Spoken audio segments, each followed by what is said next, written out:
Like many of you, I have had the good fortune of being exposed to a collection of brilliant and somewhat quirky teachers in my lifetime. I remember all the way back to first grade.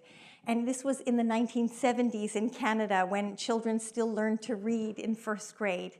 Nowadays, it seems like our children are expected to start reading in utero so that they can be competitive preschool applicants by the time they're 3.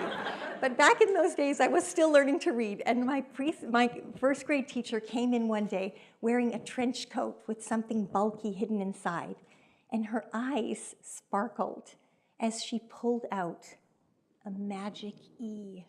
It was an E covered in foil and glitter, and it had the power to change the word mat into mate, or can into cane.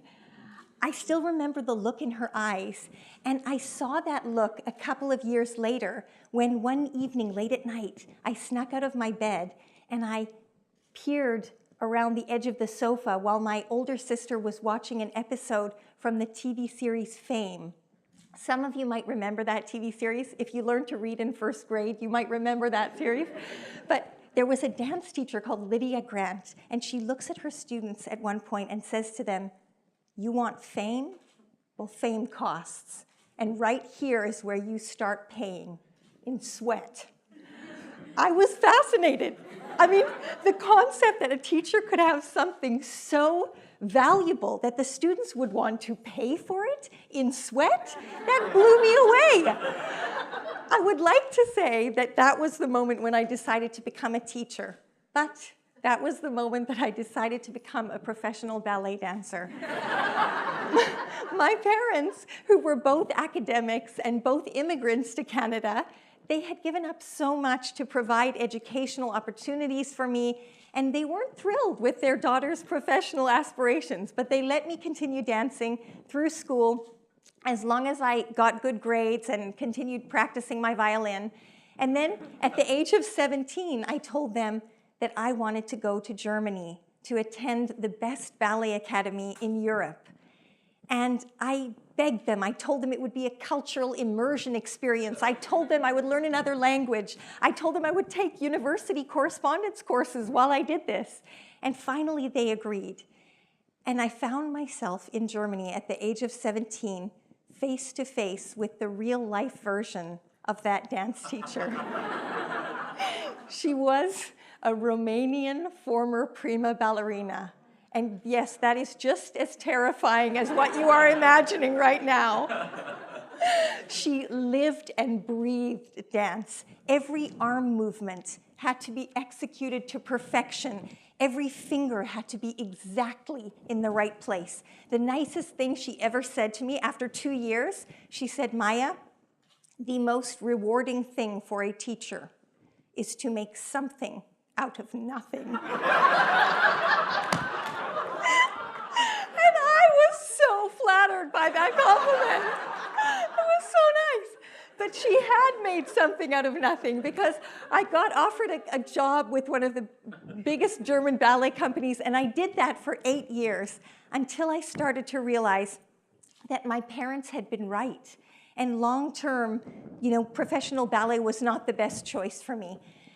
I wasn't being intellectually challenged. I wasn't being valued for my ideas. In fact, our ballet director, Vladimir, I am not making this stuff up, he used to say to us, "You are not here to have an opinion.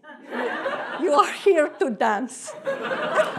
So at the age of 27, I started to plan my escape.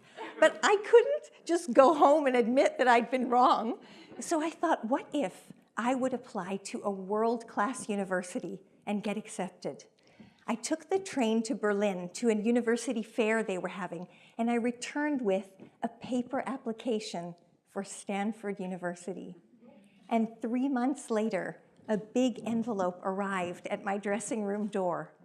Now, my undergraduate students today tell me that these days they get notified by email that they're accepted to Stanford. That is so unromantic. That is like a marriage proposal by email. "Will you be my wife? Send." I mean, it's just, but there I was at the age of 27, an undergraduate at Stanford, where I met a completely different kind of teacher.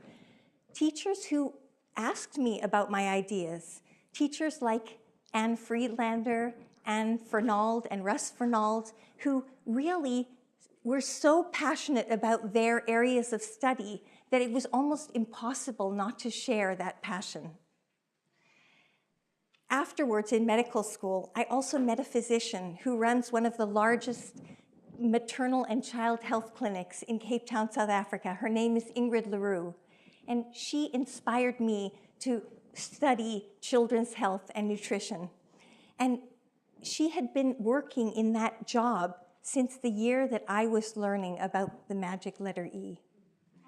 Now, there are some things in this world that you still can't buy, and yet they're critical for our long-term happiness. One of them is passion. And you cannot force passion on people. You cannot even give it away. But a brilliant teacher can inspire it in their students. Inspire passion, and anything can happen. Thank you.